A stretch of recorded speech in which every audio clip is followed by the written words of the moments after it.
இன்றைய தினத்தில் கர்த்தர் உங்களோடு கூட பேசுகிறதுக்கு ஒரு அழகான வசனத்தை கர்த்தர் கொடுத்திருக்கிறார்.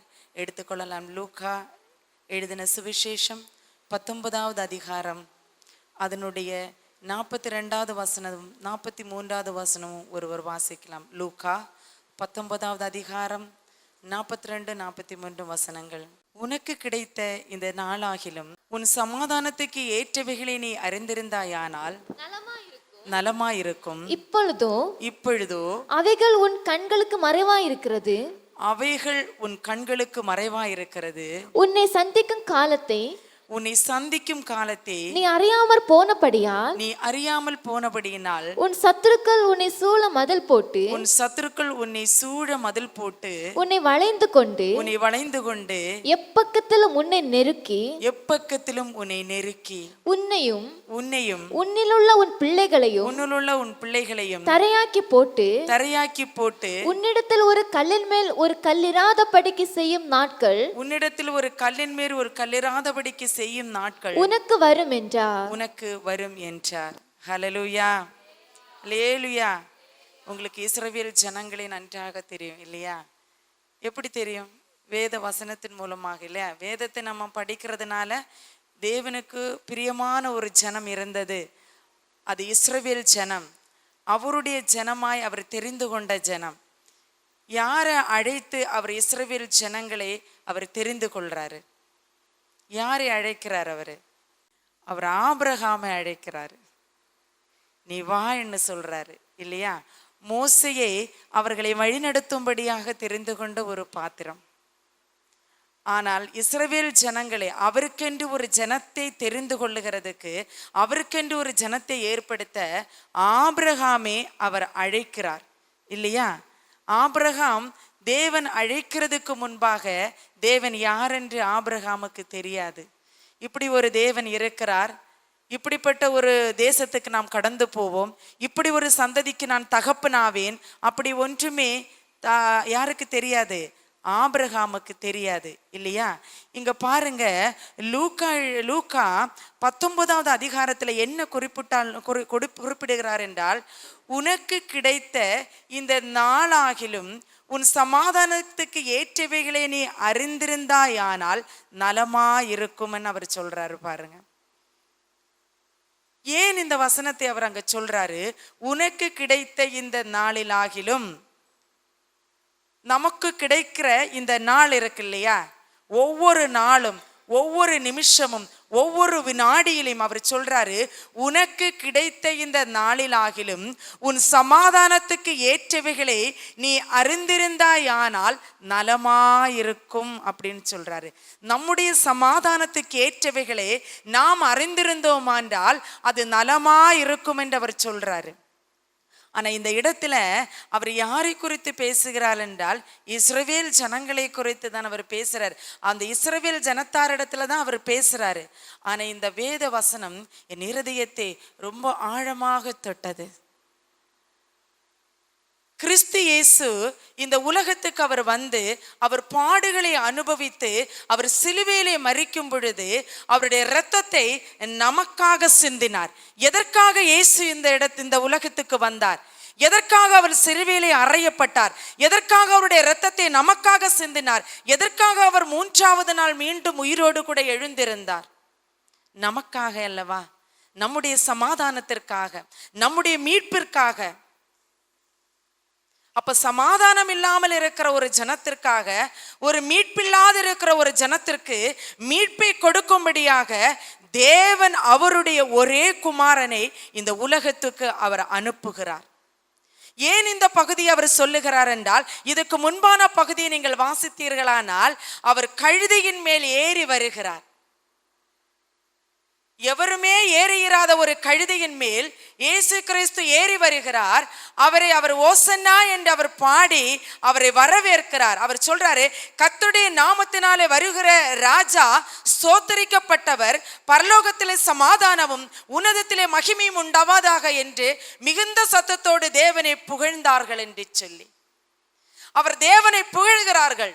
கிறிஸ்து இயேசு அவர் கழுதையின் மேல் ஏறி வரும் பொழுது அந்த இடத்துல தான் பரிசேயர்கள் இயேசு கிறிஸ்துவனிடத்திலே கேட்கிறார்கள், இவர்களை பேசாமல் இருக்க நீங்க சொல்லுங்க என்று சொல்லி. அவர்களால தாங்க முடியல.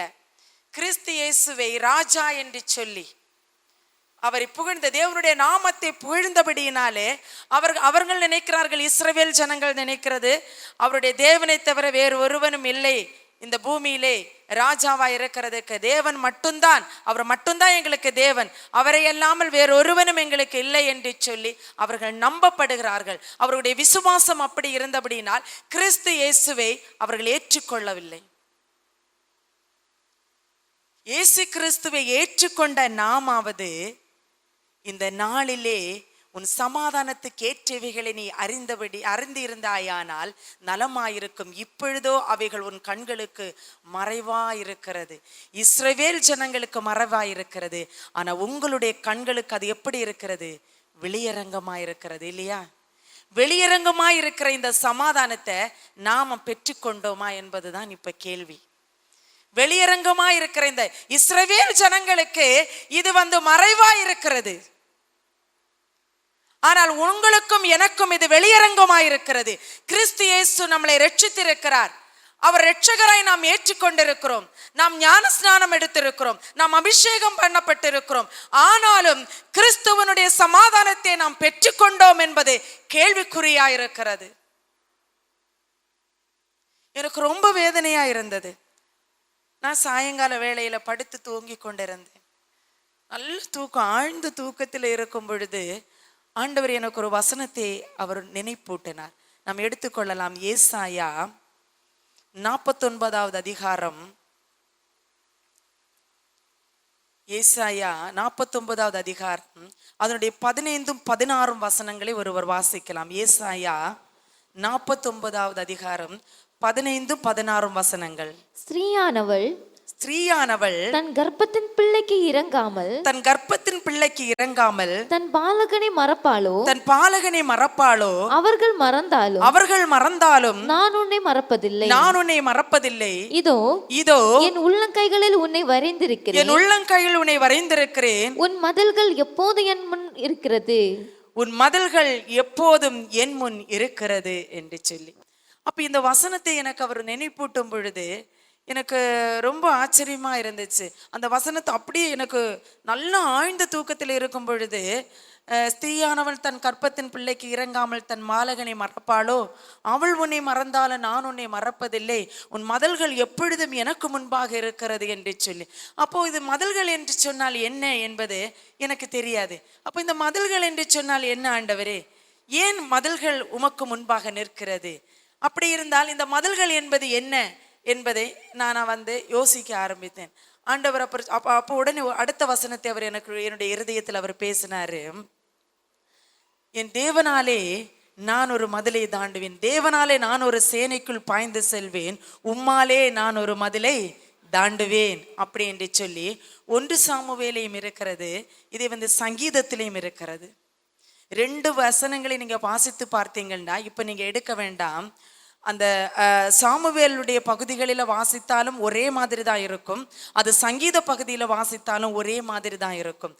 தேவன் சொல்லுகிறார், தேவனுடைய காரியத்தை நாம் ஆராய்ந்து பார்க்கும் பொழுது, இந்த வசனத்தை நாம் ஆராய்ந்து பார்க்கும் பொழுது அநேக காரியத்தை நம்மோடு கூட உள்ளார்ந்த மனிதனில் அவர் பேசுகிறவராயிருக்கிறார். அப்ப நம்ம இயேசு கிறிஸ்துவை ஏற்றுக்கொண்டது நம்முடைய சமாதானத்திற்காக, நம்முடைய ரட்சிப்பிற்காக. ஆனால் இயேசு கிறிஸ்துவை ஏற்றுக்கொண்ட பிறகும், இயேசு கிறிஸ்து சொந்த ரட்சகராய் நம்முடைய வாழ்க்கையில வந்த பிறகும் நம்முடைய வாழ்க்கையில சமாதானம் இல்லை, நம்முடைய வாழ்க்கையில ரட்சிப்பு என்பது இல்லை.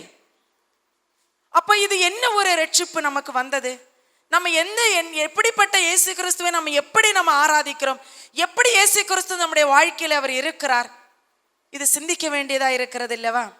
இயேசு கிறிஸ்து சொல்றாரு, எரிகோ பட்டணத்தின் வழியாக அவர் கடந்து செல்லும் பொழுது ஒரு மனிதனை அவர் சந்திக்கிறார்.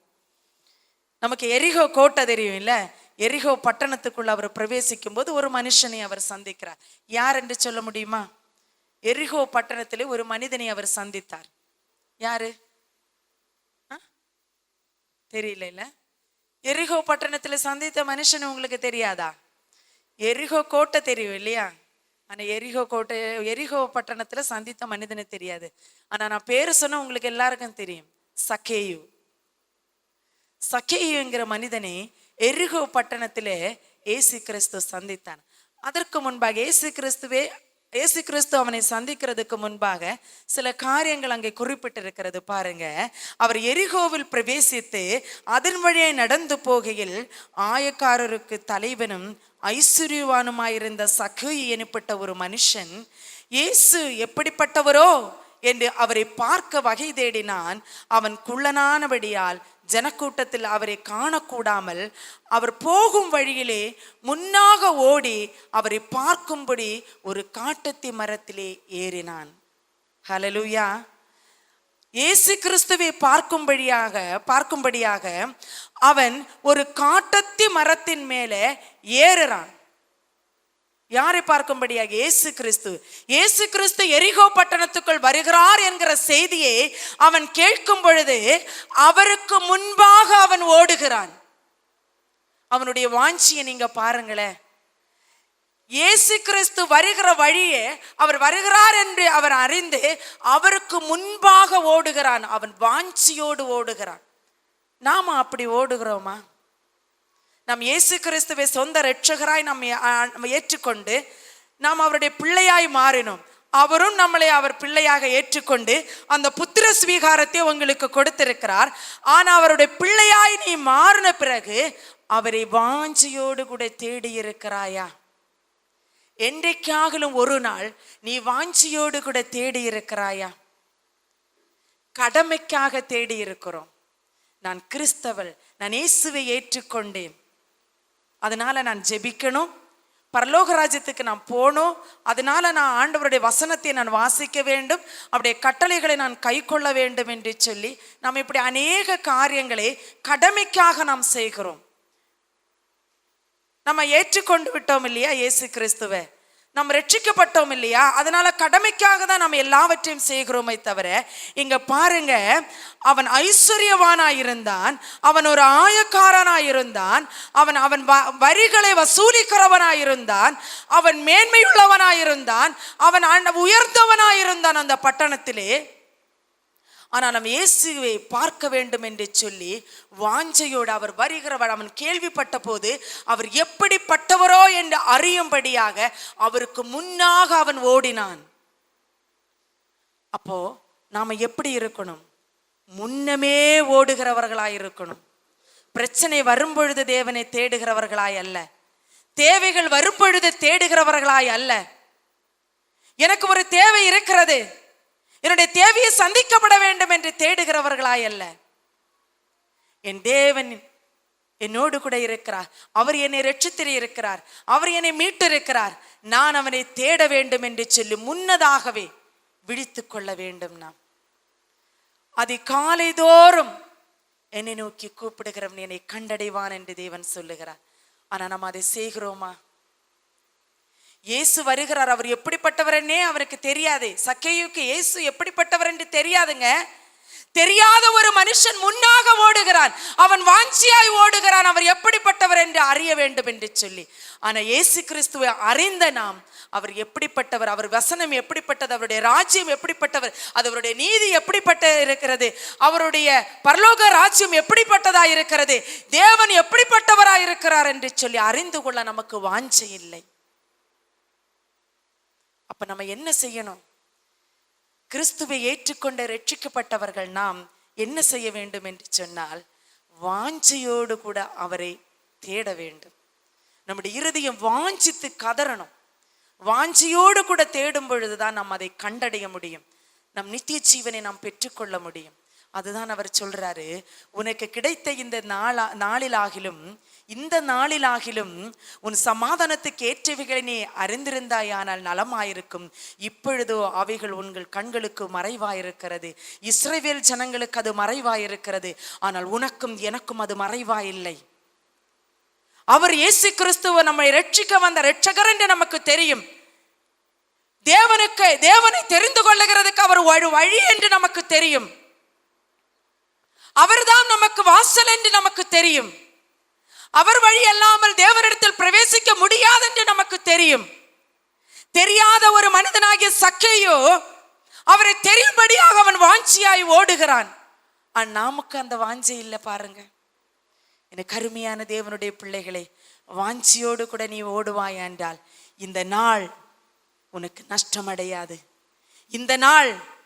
இந்த நாட்கள் உனக்கு நஷ்டமடையாதபடிக்கு, இந்த நாட்களிலே உன்னுடைய ஆத்துமாவை நீ நஷ்டப்படுத்திக் கொள்ளாமல் அதை ஆதாயப்படுத்திக் கொள்ளுகிறதுக்கு அவர் சொல்றார், இந்த நாளை நீ அறிந்து கொள் என்று அவர் சொல்லுகிறார். உனக்கு கிருபையாய் கொடுக்கப்பட்ட இந்த கிருபையின் நாட்களை நீ அறிந்து கொள் என்று அவர் சொல்லுகிறார். அடுத்த வசனம் சொல்லுது பாருங்க, உன்னை சந்திக்கும் காலத்தை நீ அறியாமல் போனபடியால் உன் சத்துருக்கள் உன்னை சூழ மதில் போட்டு உன்னை வளைந்து கொண்டு எப்பக்கத்திலும் உன்னை நெருக்கி போடுகிறார்கள் என்று சொல்லி ஆண்டவர் சொன்னார் இல்ல, உன் மதில்கள் எப்பொழுதும் எனக்கு முன்பாக நிற்கிறது என்று அவர் சொல்றாரு. என்ன மதில் இது? அப்படி ஒரு மதில் உண்டா? நமக்கும் தேவனுக்கும் இடையிலே ஒரு மதில் இருக்கிறதா? நமக்கு தெரியாதுல்ல. சத்துருக்களின் கோட்டைகள் நமக்கு தெரியாது. சத்துருக்களுடைய பலம் என்னன்னு கூட தெரியாது. நமக்கு நம்முடைய பலன் என்னன்னே தெரியாது. பின்ன இல்லை சிஸ்டர், சத்துருக்களுடைய பலனை நான் அறியறதுக்கு என் பலன் என்னன்னே எனக்கு தெரியாது. அப்படி இருந்தாதானே நான் சத்துருக்களுடைய பலனை அறிய முடியும். அப்படி இருந்தாதானே என் மதில் என்ன என்று எனக்கு தெரியும் என்று சொல்றேன். யாருக்கும் தெரியாது பாருங்க என்னுடைய மதில் என்ன என்று. ஒரு மதில் இருக்கிறது. அவர் சொல்றாரு, சத்துருக்கள் சூழ்ந்திருக்கிற ஒரு மதில் உனக்கு சுற்றி இருந்து கொண்டே இருக்கிறது. இந்த மதில்கள் உடைத்து நீ வெளியே வர வேண்டிய ஒரு நாள் உண்டு. அந்த நாளுக்காக தான் அவர் காத்து கொண்டிருக்கிறார். அந்த நாளுக்காக தான் அவர் சொல்றாரு, உனக்குள்ள ஒரு பரிசுத்த ஆவியானவரை அவர் கொடுத்திருக்கிறார். இங்க பாருங்க, அந்த சக்கேயு பாருங்க, அவரோட மரத்துக்கு மேலே ஏறி அவரை பார்க்கும்படியாக அந்த மரத்துக்கு மேலே ஏறி இருந்து கொண்டு அவன் பார்க்கிறான், இயேசு வருகிறதை பார்க்கிறான். ஆனால் இயேசு அந்த இடத்தில் வந்த பொழுது அண்ணாந்து பார்த்து அவர் சொல்லுகிறார் பாரு, அவனை கண்டு, சக்கேயுவே நீ சீக்கிரமா இறங்கி வா, இன்றைக்கு நான் உன் வீட்டில் தங்க வேண்டும் என்றார். அவன் சீக்கிரமா இறங்கி சந்தோஷத்தோடு அவரை அழைத்து கொண்டு போனான். அதை கண்ட யாவரும் இவர் பாவியான மனுஷனிடத்தில் தங்கும்படி போனார் என்று முறுமுறுத்தார்கள். ஹல்லேலூயா, ஹல்லேலூயா. இன்றைக்கு நானும் நீங்களும் அதுதான் செய்து கொண்டிருக்கிறோம். இஸ்ரவேல் அன்றைக்கு செய்த காரியத்தை இன்றைக்கு நானும் நீங்களும் செய்கிறோம். அவர் உங்களுக்கு புத்திர ஸ்வீகாரத்தை கொடுத்திருக்கிறார். மகனே மகளே என்று உங்களை அழைத்திருக்கிறார். அப்படிப்பட்ட ஒரு ஸ்லாக்கியத்தை நாம் மறந்து போய் இப்படிதான் புலம்பிக் கொண்டிருக்கிறோம். அவர் பாவிக்கு செவி கொடுக்கிறார் என்று சொல்லி, அவர் பாவியை நேசிக்கிறார் என்று சொல்லி, ஆண்டவரே நான் இரவும் பகலும் உம்மை நோக்கி கூப்பிடுகிறேன் அல்லவோ, இரவும் பகலும் நான் ஜெபிக்கிறேன், நான் உபவாசம் இருக்கிறேன், ஆனால் என் ஜெபம் கேட்கவில்லை.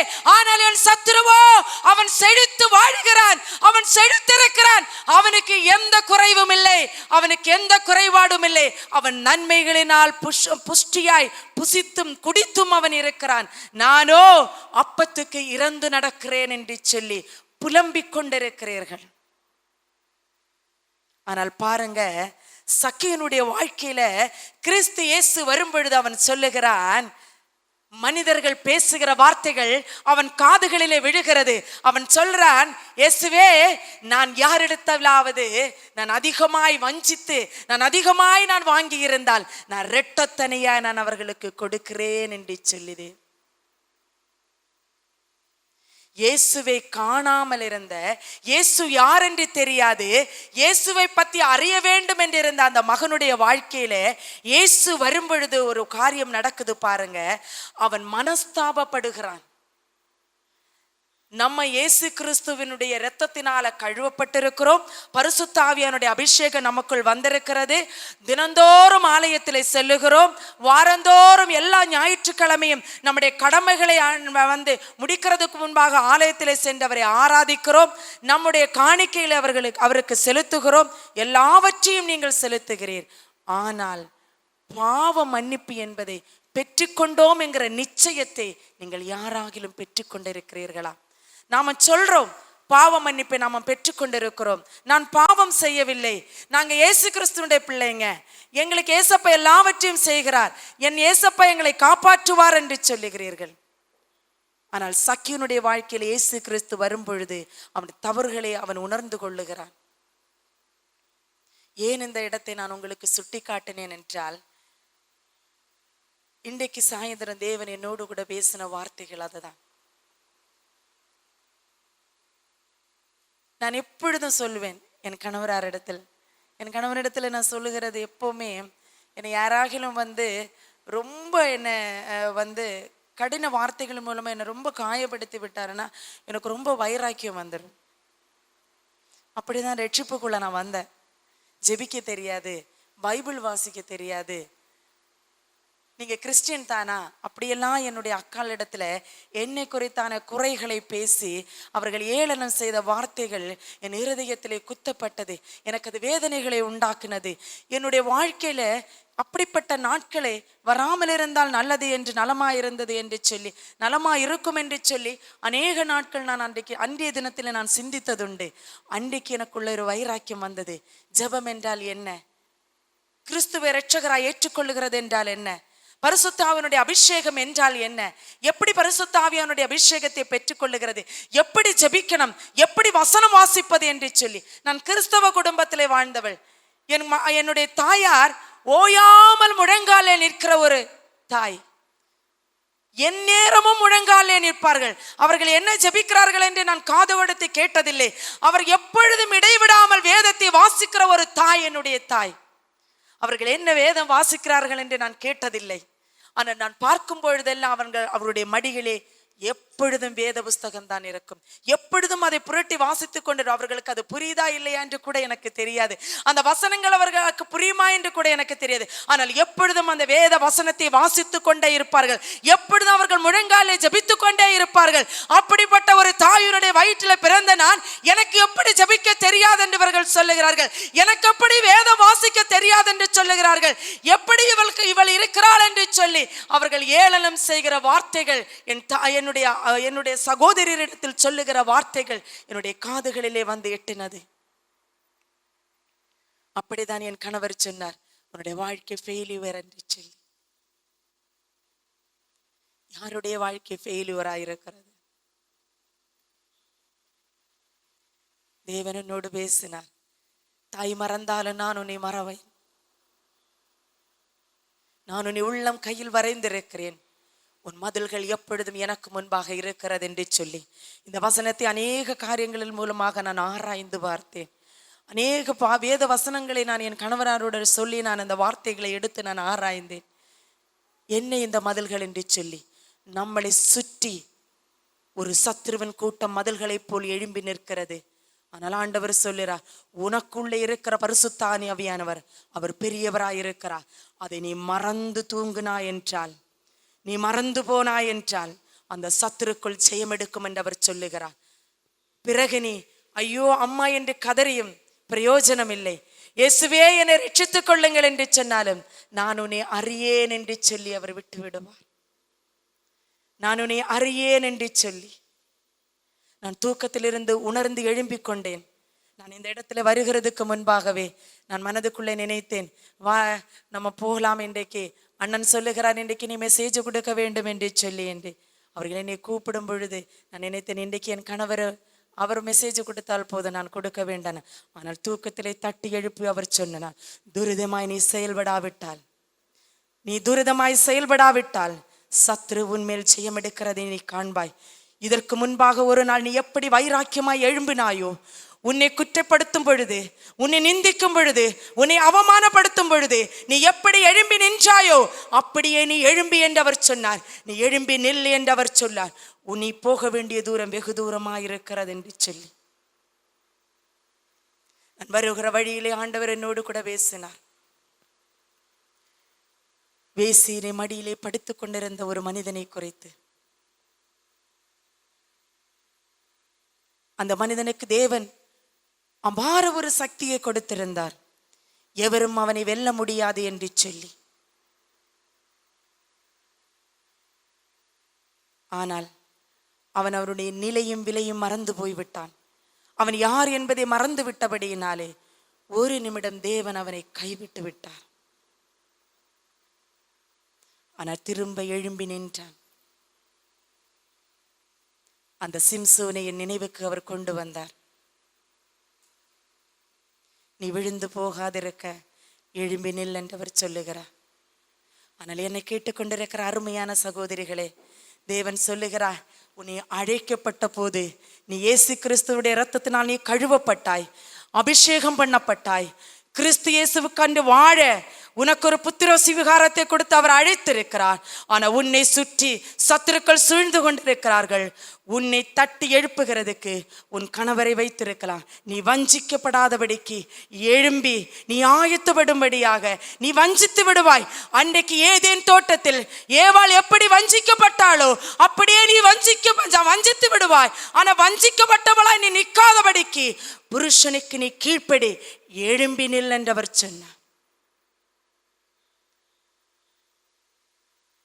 எவ்வளவு அருமையான தேவன்! அவருடைய ஒரே குமாரனை நமக்காக அவர் கொடுத்தார். என்றைக்காவது ஒரு நாள் நீங்கள் நினைத்து பார்த்திருக்கிறீர்கள், ஏசப்பா எனக்காக நீங்க ஜீவனை கொடுத்தீர், உம்முடைய ராஜ்யத்தை கட்டுகிறதுக்கு நான் எழும்பி நிற்கிறேன் என்று சொல்லி, நான் எழும்புவேன், என் பிள்ளைகளை நான் எழுப்புவேன் என்று சொல்லி, என் சந்ததிகள் உம்முடைய துதியை சொல்லி வருகிறதுக்கு அவர்களை நான் எழுப்புவேன் என்று சொல்லி நாம் அதை செய்கிறதில்லை. நாம பைபிள் வாசிச்சு ஜெபம் பண்றோம், நம்முடைய பிள்ளைகளுக்காக நாம் ஜெபிக்கிறோம், ஆனால் நம்முடைய பிள்ளைகளுக்கு ஜெபத்தை சொல்லி கொடுப்பதில்லை. இங்க பாருங்க, சக்கையு அவனுடைய வாழ்க்கையிலே இயேசு கிறிஸ்து வரும் பொழுது அவனுடைய எல்லா பாவங்களையும் அவன் உணர்ந்து கொள்ளுகிறான். அவன் எல்லாவற்றையும் உணர்ந்து அவன் அறிக்கை எடுகிறான். அவர் சொல்றாரு, இன்றைக்கு இந்த வீட்டுக்கு ரட்சிப்பு வந்தது என்று சொல்லி. நம்ம என்றைக்கோ ரட்சிக்கப்பட்டோம்,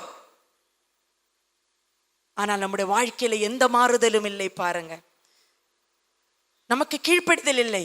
சக்கையை கிறிஸ்துவுக்கு கீழ்ப்படிந்தான். நீ வேகம் இறங்கி வா என்று சொல்லும் பொழுது அவன் இறங்கி வந்தான். சந்தோஷத்தோடு கூட அவரை ஏற்றுக்கொண்டான். நாம இறங்கி போகிறதில்லை.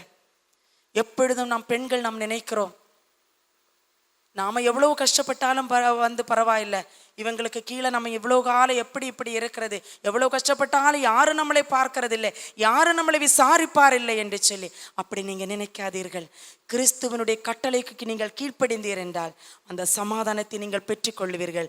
அதனால் அவர் சொல்றாரு, உன்னை சூழ மதில் போட்டு உன்னை வளைந்து கொண்டு எப்பக்கத்திலும் உன்னை நெருக்கி உன்னையும் உன்னுள்ள உன் பிள்ளைகளையும் தரையாக்கி போட்டு உன்னிடத்தில் ஒரு கல்லின் மேல் ஒரு கல் இராதபடிக்கு செய்யும் நாட்கள் உனக்கு வரும் என்றார். இஸ்ரவேல் ஜனங்களை நோக்கி அதை சொன்னாலும் இன்றைக்கு தேவன் சொல்றார், புலம்பலும் அழுகையும் கண்ணீரும் உன்னுடைய வாழ்க்கையில உன் குடும்பத்தையும் உன்னுடைய சந்ததிகளையும் சூழ்ந்து கொள்ளும். அதற்கு முன்பாகவே நீ விழித்துக்கொள் என்று அவர் சொல்லுகிறார். சூலமித்தியாலை பார்த்து உன்னத பாட்டிலே அவர் சொல்லுகிறார், என் ரூபவதியே, என் மணவாளியே, என் சகோதரியே என்றெல்லாம் அவர் கூப்பிடுறாரு. நமக்கு இப்ப செவி கேட்காது. சில வேளை நீங்க சொல்லலாம், என்னுடைய கணவர் துன்மார்க்கத்துல இருக்கிறார் என்று சொல்லி.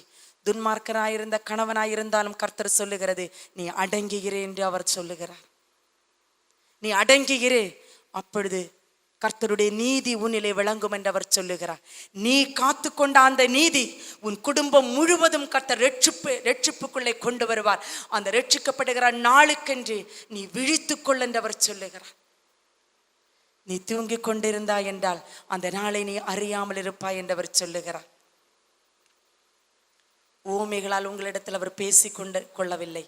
அவர் இஸ்ரவேல் ஜனங்களுக்கு ஓமையாய் பேசினார், ஆனால் உங்களுக்கு வெளியரங்கமாய் எல்லா காரியத்தையும் அவர் பேசினார். இன்றைக்கு நாம் புதிய ஏற்பாடின் சபையில இருக்கிறோம், நாம் சபையாய் இருக்கிறோம், நாம் கிருபையின் காலத்தில் இருக்கிறோம். கிறிஸ்து நமக்கு கிருபையாய் இறங்கி இருக்கிறார். நாம் எப்படி இந்த நாளை மறந்து நீ அறியாதிருக்கிறாய் என்று அவர் சொல்லுகிறார். நீ அறியாதிருந்தாயானால் எவ்வளவு வேதனைப்படுகிறார் பாருங்க.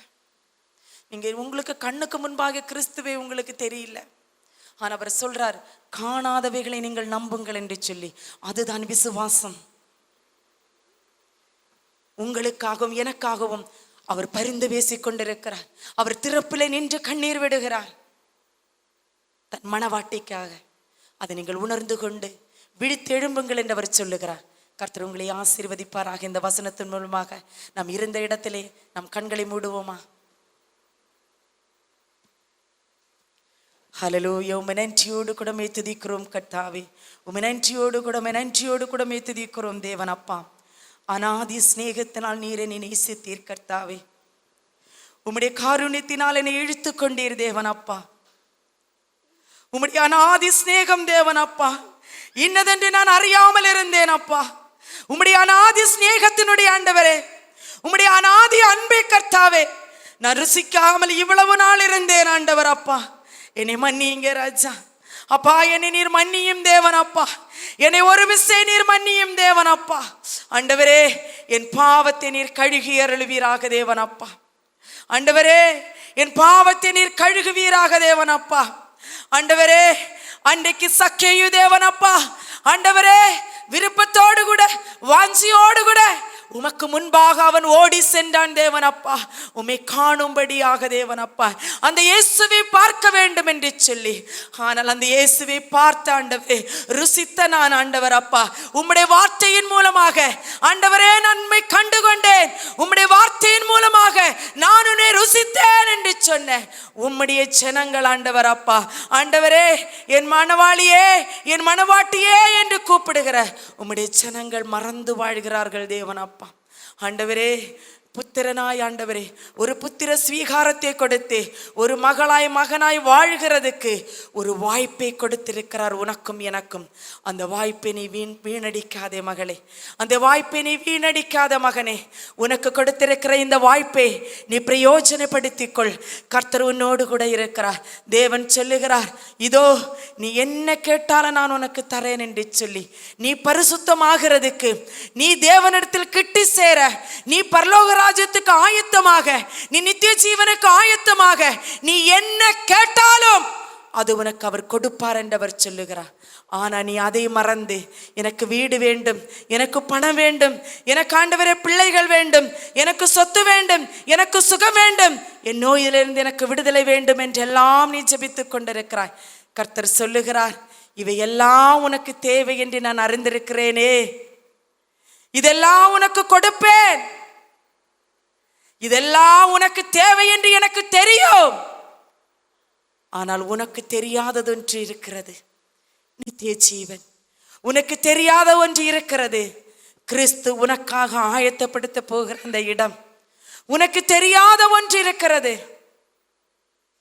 அவருடைய சமாதானமும் நித்திய மகிழ்ச்சியும். தேவன் சொல்லுகிறார், அது உனக்கு கொடுக்கிறேன் என்று அவர் சொல்லுகிறார். தேவன் சொல்லுகிறார், அது உனக்கு நான் கொடுக்கிறேன் என்று சொல்லி. என் குமாரன் வழியாய் நான் உன்னை அழைத்தேன், நீ அதை அறியாமல் இருக்கிறாய் என்று சொல்லி. கிறிஸ்து இயேசுவின் மூலமாக நம்மளை அழைத்தார். அவருடைய வழியாய் நாம் உள்ளே பிரவேசித்தோம். ஆனால் இன்றைக்கு கூட அவரை மறந்து வாழ்கிறோம். நாம் எதற்காக அழைக்கப்பட்டோம், எதை நோக்கி ஓடிக்கொண்டிருக்கிறோம் என்பதை, எதை நோக்கி உன்னுடைய ஓட்டம் இருக்க வேண்டும் என்பதை நீ மறந்து போயிருக்கிறாயா?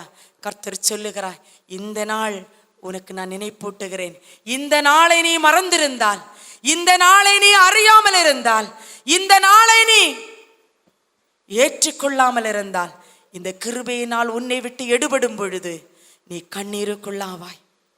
உன்னை அடித்து உதைத்து உன் குடும்பத்தை சித்திரைவதை பண்ணுகிற ஒரு நாள் வருகிறது. அதற்கு முன்பாக என் மகனே மகளே, நீ விழித்துக்கொள் என்றவர் சொல்லுகிறார். நீ விழித்துக்கொள் என்றவர் சொல்லுகிறார். நீ விழித்து எழும்பி கிறிஸ்துவை நோக்கிப்பார் என்றவர் சொல்லுகிறார். பரிசுத்த ஆவியானவருடைய பலனிலே, உன்னத பலனிலே நீ அடைந்து, அதுதான் ஆண்டவர் தேவன் சொல்லுகிறார், நீ வேண்டிக் கொள்ளுகிறது இன்னதென்று நீ அறியாதிருக்கிறபடியினாலே வாக்கு கடங்காத பெருமூச்சுகளோடு கூட அவர் வேண்டுதல் செய்கிற தேவ ஆவியானவராய் உனக்குள் இருக்கிறாய். நீ அறிந்து கொள்ள அந்த ரகசியத்தை. நீ என்ன வேண்டிக் கொள்ளணும் என்று உனக்கே தெரியாது. நீ வேண்டிக் கொள்ளுகிறதுக்கு அழிந்து போகிற இந்த உலகத்துக்குள்ள உரிமைகளை நீ வேண்டிக் கொள்ளுகிறாய். ஆனால் அழியாத நித்தியத்துக்குரியவைகளை உனக்குள்ளிருந்து தேவ ஆவியானவர் வேண்டுதல் ஏறெடுப்பார் என்றவர் சொல்லுகிறார். அவரை பிடித்து கொள்ள என்றவர் சொல்லுகிறார். பலனுள்ள ஆவியை கர்த்தர் உனக்கு கொடுத்திருக்கிறார்.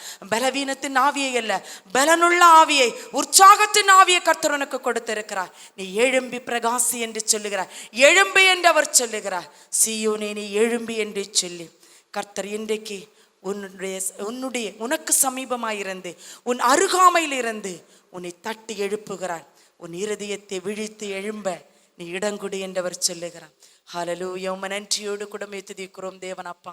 ஆண்டவரே, இந்த நேரத்தை எங்களுக்காக நீர் ஆண்டவரே ஆயத்தப்படுத்தி தந்ததுக்காக உமக்கு நன்றி செலுத்துகிறோம்.